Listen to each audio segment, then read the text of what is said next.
Welcome. Have you ever downloaded a new app on your Android phone and suddenly a pop-up appeared asking if you allow the app to access your contacts or if you allow it to take photos and videos? You might have quickly pressed allow without thinking much about it. But have you ever stopped for a moment to ask yourself what exactly these permissions are and why the app is asking for them? And more importantly, why is this so crucial for you? Today, we're going to talk about one of the most important aspects of security and privacy on your Android phone, which is app permissions. So what are Android app permissions? Simply put, app permissions are the approvals you, as a user, give to a specific app so it can access certain data or use specific functions on your device. Imagine your phone is your house, and these permissions are the keys you give to apps so they can enter specific rooms inside it. The Android system is designed to protect you.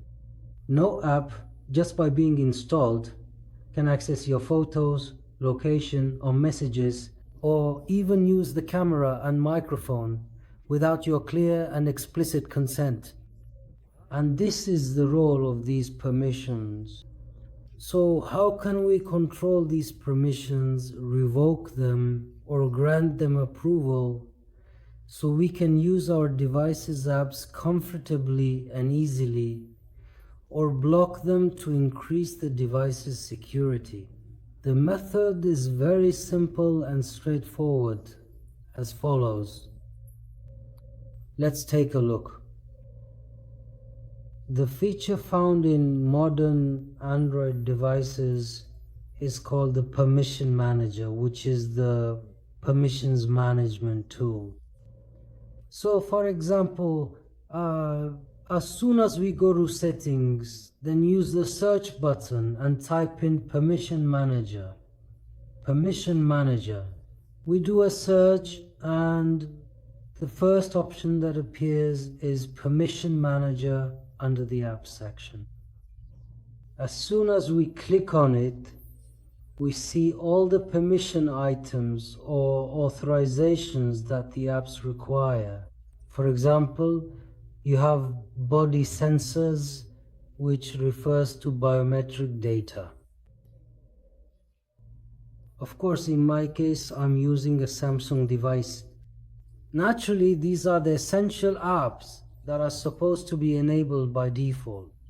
So honestly, I'm good for now.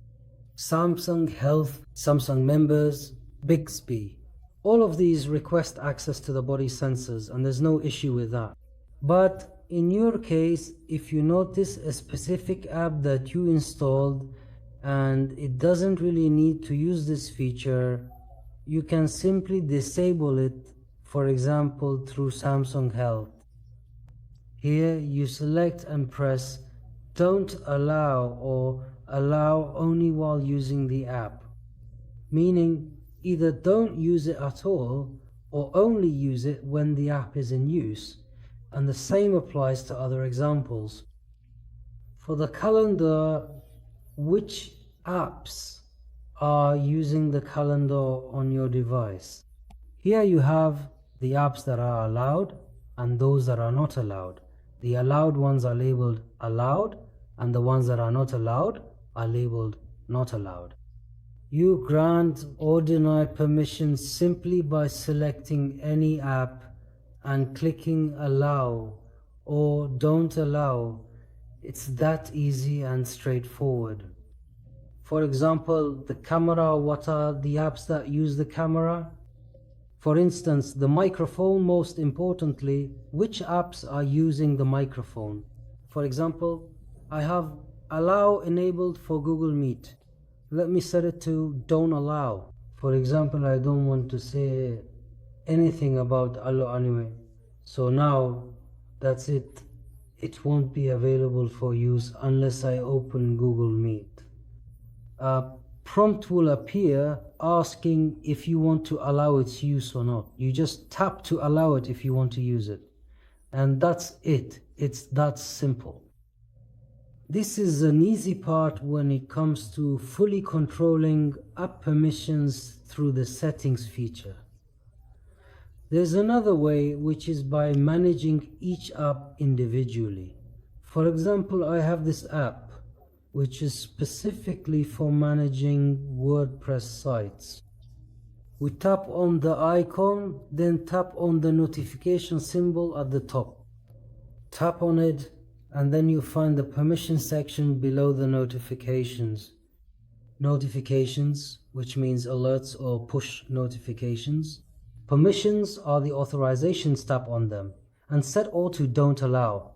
I've set them by default to don't allow, not allowing camera, music, notifications, and photo, video access.